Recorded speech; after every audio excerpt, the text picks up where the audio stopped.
नमस्कार प्रेक्षकांनो, स्वागत आहे आपल्या या यूट्यूब चॅनलवर। तर कॉन्स्टेबल म्हणजे या मालिकेच्या नवीन भागामध्ये आपल्याला एक नवीनच इन्स्पेक्टरची एंट्री पाहताना दिसणार आहे आणि ती म्हणजे सत्य आणि मंजूच्या विरोधात। तर लास्टपर्यंत व्हिडिओ बघा, तुम्हाला कळेलच नेमकं काय झालंय ते। तर आता इकडे मंजूच्या समोर आता अखेर आर्यनचा खरा चेहरा आलेला असतो। तो कुठल्याही मंत्री किंवा मोठ्या कार्यकाराचा मुलगा नसून तो एक कुणीतरी दुसराच व्यक्ती आहे आणि आतापर्यंत त्याला फसवत आलेला आहे। आणि इतकंच नाही तर इतक्या दिवस जे मंजूला त्रास देणारा मुलगा होता, जो कुणी पण व्यक्ती होता, तो म्हणजेच आर्यन। इतकंच नाही तर सत्याचा जीव घेणारा सुद्धा आर्यन, प्रत्येक कट रचणारा आर्यन। आता इकडे सत्य आणि मंजूच्या समोर हे तर सत्य आलेलं आहे। आणि इतकंच नाही तर आता इकडे आर्यनलाही कळालेलं आहे की सत्याचा जीव गेलेला नाही आणि सत्य जिवंत आहे, कारण आता इकडे सत्य आणि मंजूनेच हे सगळं मिळून केलेलं असतं। आता इकडे हा भाग तर मनोरंजन असणारच आहे, कारण आता इकडे मंजूने अख्ख्या गावामध्ये त्याला मारत मारत अशी चांगलीच त्याची वरात काढलेली असते, ते पण बिना लग्नाची। आता इकडे घरी कुणालाच कळत नसतं की नेमकं काय चाललंय आणि काय नाही, आर्यन सोबत काय झालं आणि काय नाही। इकडे तर मम्मी साहेबांना हेच वाटत असतं की या नेबळटनी आर्यन बरोबर केलेलं नाही, कारण तो इतका चांगला गुणी मुलगा आहे आणि असं कसं काय करू शकते ही बावळट। आता इकडे मम्मीला तर सगळं काही खापर फक्त मंजूवरच फोडायचं असतं, पण मात्र आता इकडे आपल्याला नवीन ट्विस्ट पाहायला मिळणार आहे। आता इकडे मंजू अख्ख्या गावामध्ये त्या आर्यनला चांगलीच मारत सुटलेली असते। त्याला एका लोखंडी साखळीने बांधलेलं असतं आणि एका हातामध्ये तिचा चाबूक असतो। ती अख्ख्या गावामध्ये त्याला मारत सुटलेली असते। सगळे लोक बघत असतात नेमकं काय चाललंय आणि काय नाही। आता इकडे मंजू बोलत असते, तुला लाज वाटत नाही का रे? आणि आता इकडे त्यावर आर्यन बोलतो, हे बघ मंजू, माझं ऐक, अगं माझं ऐक तरी, अगं हे सगळं मी मुद्दाम नाही केलेलं, माझं खरंच तुझ्यावर प्रेम आहे म्हणून मी हे सगळं केलेलं। अगं तुला माझ्या प्रेमाची कशी किंमत समजत नाहीये, खरंच माझं खूप प्रेम आहे तुझ्यावर।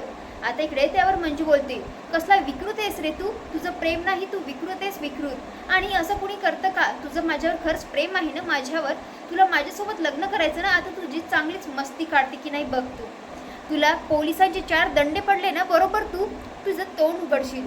आता इकडे त्यावर तो बोलतो, खरंच अगं माझं खूप प्रेम आहे तुझ्यावर। आता इकडे ती त्याचं काहीच ऐकत नाही आणि आता इकडे त्याला चांगलीच मारत सुटलेली असते। इकडे आर्यन पूर्ण रक्तबंबाळ झालेला असतो। आता शेवटी काय तर ती इकडे एका मंदिरात नेते। आता इकडे ती त्याच्या छातीवर पाय ठेवते।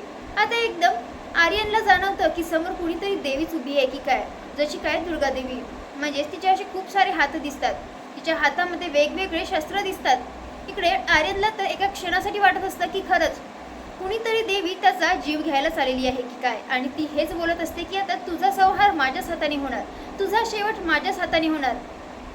आता इकडे एकदम तो भानावर येतो, कारण आता इकडे ती मंजू असते।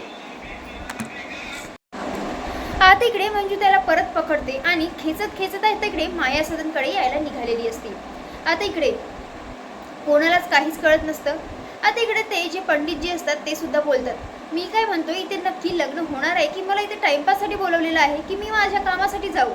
आता इकडे कुणालाच काही कळत नसतं। आता इकडे जयड्याला बलम्याला तिकडे खूप टेन्शन आलेलं असतं। इकडे पप्पा त्यांना समजवण्याचा प्रयत्न करत असतात। आता इकडे मंजू आता इकडे सरळ खेचत इकडे माया सदनमध्ये घेऊन येते।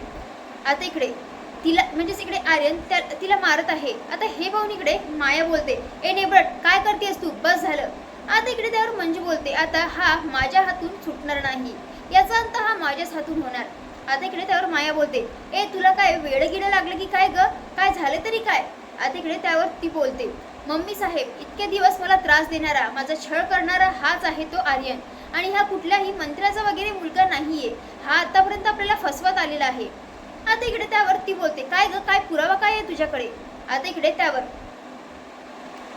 ती बोलते, अहो इतकंच नाही तर आपल्या सत्याचा जीव घेणारा हाच आहे, यानेच आपल्या सत्याचा जीव घ्यायचा प्रयत्न केलेला आहे। तरी सुद्धा आता इकडे हे सगळं झाल्यानंतर आता इकडे मायाला तर काही विश्वासच बसत नसतो, ती नकारच देत असते आणि आता इकडे सगळं काही इकडे मंजूवरच लोटत असते। आता हे पाहून इकडे मंजूला काही कळत नसतं काय करायचं आणि काय नाही। तितक्यातच तिकडे तिथे सत्य येतो आणि सत्याला जिवंत पाहून इकडे तर यांना मोठा धक्काच बसतो। इकडे सत्य बोलतो, मम्मी बरोबर आहे वाघमारेंचं, ते जे काही पण बोलत आहेत ते एकदम बरोबर आहेत। अगं हाच आर्यन ज्याने आजपर्यंत आपल्या सगळ्यांना त्रास दिलेला आहे, आणि तुला कसं कळलं नाही?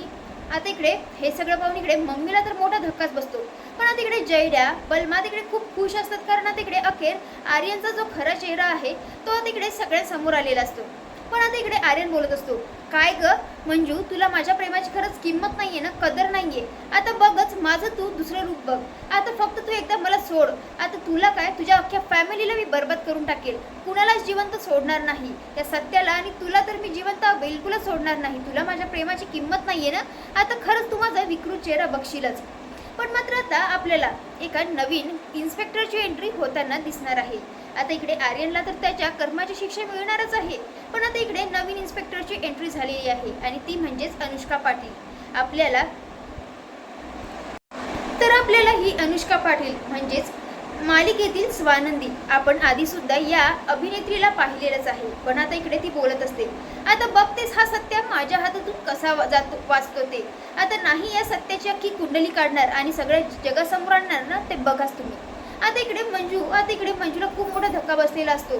तिला भीती वाटत असते आणि म्हणून आता इकडे ती टेरेसवर सत्याला बोलते की आता इकडे नवीन इन्स्पेक्टर आलेला आहे तुझ्या फाईल म्हणजे तुझी केस हाती घ्यायला, आणि मला तर खूप भीती वाटते सत्या. आणि इतकंच नाही तर तिकडे ती त्याला वचनही देते की काहीही झालं तरी मी तुला लवकरच निर्दोष साबित करेन. आणि एकदम ती सत्याला घट्ट मिठी मारते. पण आता इकडे सत्याला समजत नसतं की ही अनुष्का पाटील कोण आहे. तर प्रेक्षकांनो, तुम्हाला हा भाग कसा वाटला नक्की कमेंट करून कळवा. आणि जर तुम्हाला कॉन्स्टेबल म्हणजे ही मालिका पाहायची असेल तर आम्हाला कमेंट करून कळवा, म्हणजे आम्ही नेहमी यांचे रिव्ह्यू टाकत जाऊ. धन्यवाद.